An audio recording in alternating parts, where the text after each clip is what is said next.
Welcome to the University of Tennessee Joint Replacement class.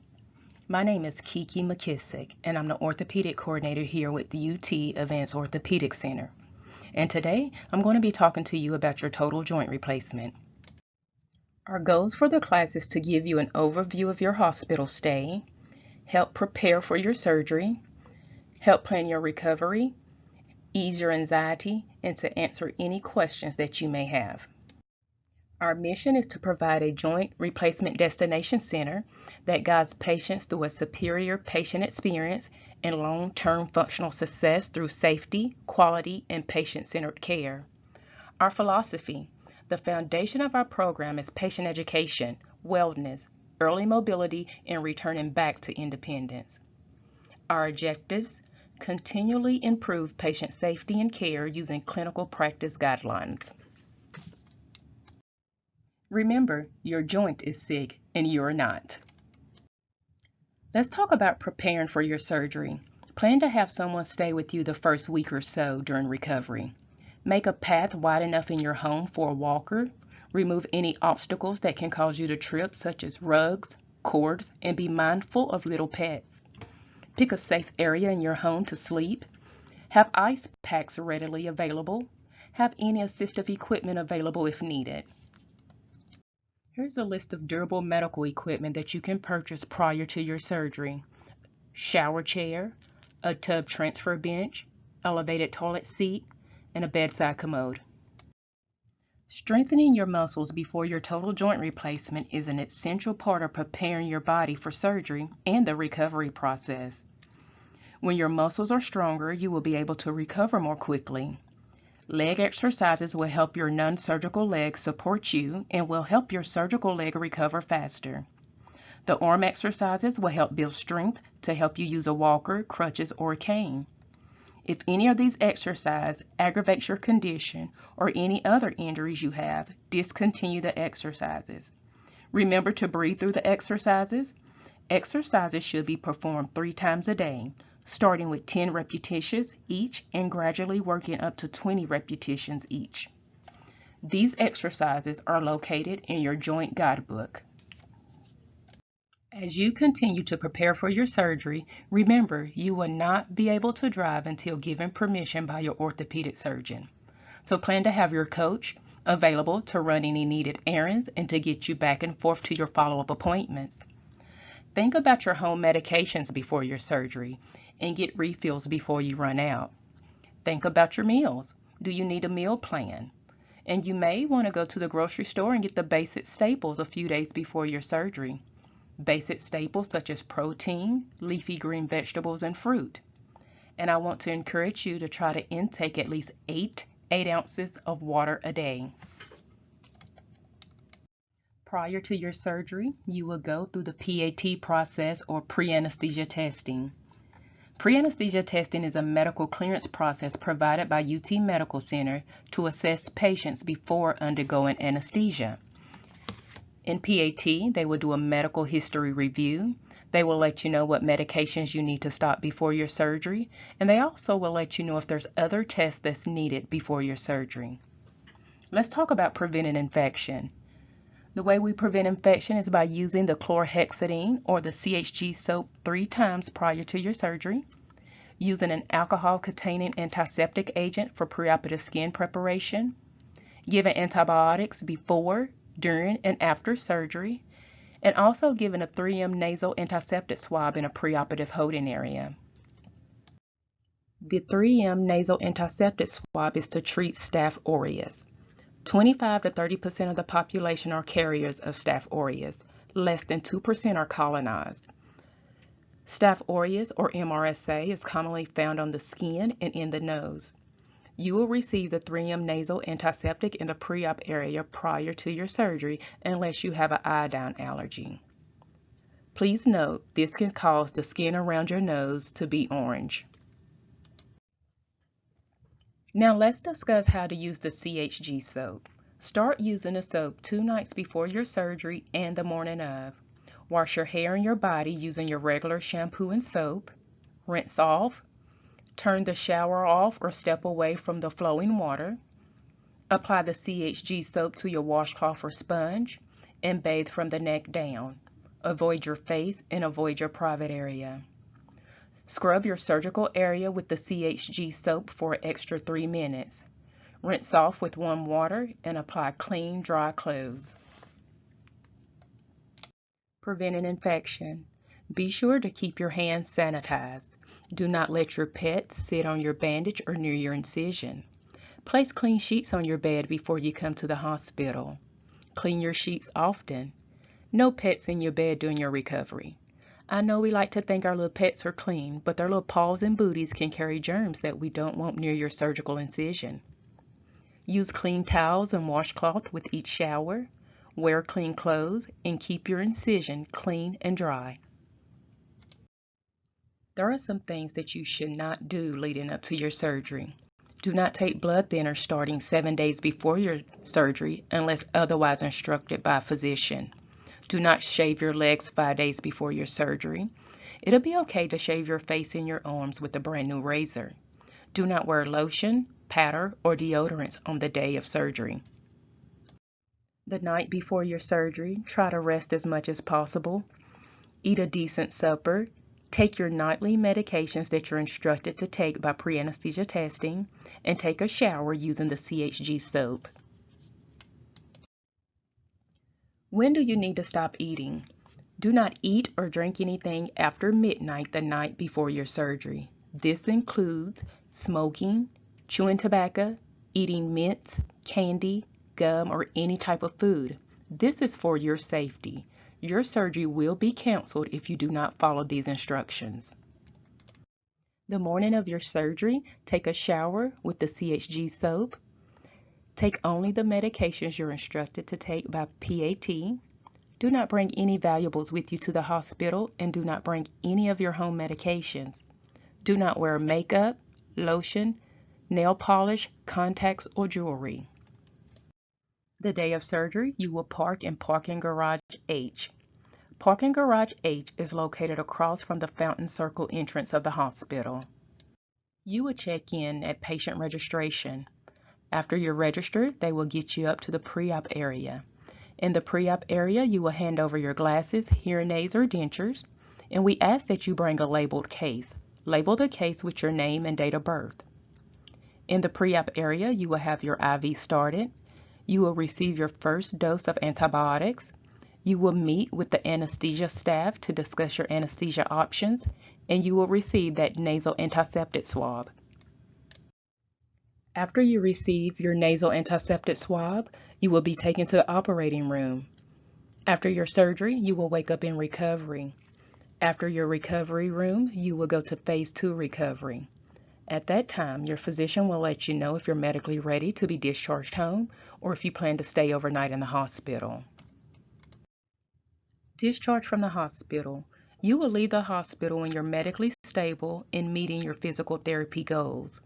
You will be discharged from the recovery room to the Fountain Circle entrance where your family can meet you to take you home. Ice therapy. Ice therapy is used to lessen pain and swelling. Ice numb nerve endings and decrease blood flow so it reduces swelling and help decrease pain. Anytime you have pain, you need to put ice on the site that hurts. This will help you not take too much pain medication, and it will also help you when you're weaning off your stronger pain medicine later at home. Total knee replacement will have a compression ice wrap placed on their knee. Total hip replacement will have ice packs placed over their bandage. After surgery, your nurse will teach you to perform deep breathing and coughing exercises, which will help prevent pneumonia. You will continue to do these each day after surgery. In addition to breathing and coughing, your nurse will teach you to use a breathing device called an incentive spirometer. This is used to expand your lungs and to help get oxygen to the tissues in your body. It helps to clear your lungs after receiving anesthesia, and it helps to reduce fever. It will also help with nausea and sleepiness. It is important to use your incentive spirometer 10 times per hour while you're awake. After your surgery, you will meet with the physical therapist, and they will teach you how to walk with the walker. Walking pattern using a walker is you advance your walker, then your surgical leg, and then your non-surgical leg. Your rolling walker. If you need a walker and you are discharging home, you will get a walker from the hospital. If you need a walker and you're going to a skilled nursing facility, you will get a walker from the facility. Please note, your insurance may cover a portion of this, but only if you haven't received one in the last 5 years. Pain management. You will have pain after surgery, and everyone's pain is different. Pain after surgery can be related to your incision or due to positioning in surgery. You may also experience muscle spasms after surgery on top and back of your thigh. If this occurs, let your nurse know, and we may can order a muscle relaxer. Your nurse will have you rate your pain on a pain scale, a scale of 0 to 10, with 0 being no pain at all and 10 being the worst pain ever. Remember, communication is the key. Most pain medications are ordered every 4 hours as needed. Call your nurse and request pain medication if needed. Preventing constipation after surgery. Some of the causes for constipation is surgery itself, pain medication, and not moving around as much. Treatment for constipation includes stool softeners, laxatives, and drinking plenty of water. Taking less pain medicine can help lower your chances of constipation. Blood clot prevention. Some of the causes for blood clots are surgery and decreased movement. We can help prevent blood clots by taking the blood thinner medication, wearing your compression stockings, and just getting up and walking around. You'll have a few new medications at the time of discharge. We have an outpatient pharmacy that can help fill your medications before you leave. Please let your nurse know if you'd like to have your medications filled here at the hospital. Keep in mind, if you're from out of state, you will not be able to get your pain medications filled in your home state. They must be filled in the state the prescription was written in. The state of Tennessee has very strict laws that your surgeon must abide by when prescribing pain medication. There are restrictions on how much pain medication your surgeon can prescribe for you. These restrictions are determined by the state of Tennessee, your insurance company, your pharmacy, and not by your surgeon. Please discuss with your surgeon if you have any questions regarding your prescriptions. Physical therapy prescriptions. If you're going to outpatient physical therapy, be sure that you have a prescription for physical therapy before you leave the hospital. Take this to your first physical therapy appointment. This prescription is needed to bill your insurance. Toolbox for pain management. Pain medications that you may see during your journey is oxycodone or Percocet, tramadol or Ultram, hydrocodone or Norco, Dilaudid or Nucynta. Common nausea medications, Zofran, Phenergan, or Vistaril. Common nerve medications such as Lyrica or gabapentin. Other things that help manage pain after surgery. You can use ice therapy. Remember to apply ice to where it hurts. Try over-the-counter Tylenol. Remember, no anti-inflammatories such as Advil, Motrin, or Aleve until your surgeon instructs you to take them. Let's talk about how to take your pain medication at home. Take your medicine as prescribed, but also as needed. An example, take every 6 hours as needed for pain. This means to take pain medication when you start to hurt, but no sooner than the time on your prescription. Take for breakthrough pain. An example of breakthrough pain. If you take a pain pill at 8 a.m. and you can't take another until 2 p.m. and you start to hurt during this time, this is called breakthrough pain. Ways to manage breakthrough pain: ice therapy, Tylenol, and some physicians will order other medicines for breakthrough pain such as tramadol or Vistaril. Managing your pain at home. If your pain is a 4 to 6 on the pain scale, then you need to take something before your pain gets out of control. You do not have to set an alarm clock during the night. If you're sleeping, then your pain is considered to be under control. When should you wean off the stronger pain medication? Start to wean off of pain medication if your pain is between a 1 and a 3 on the pain scale.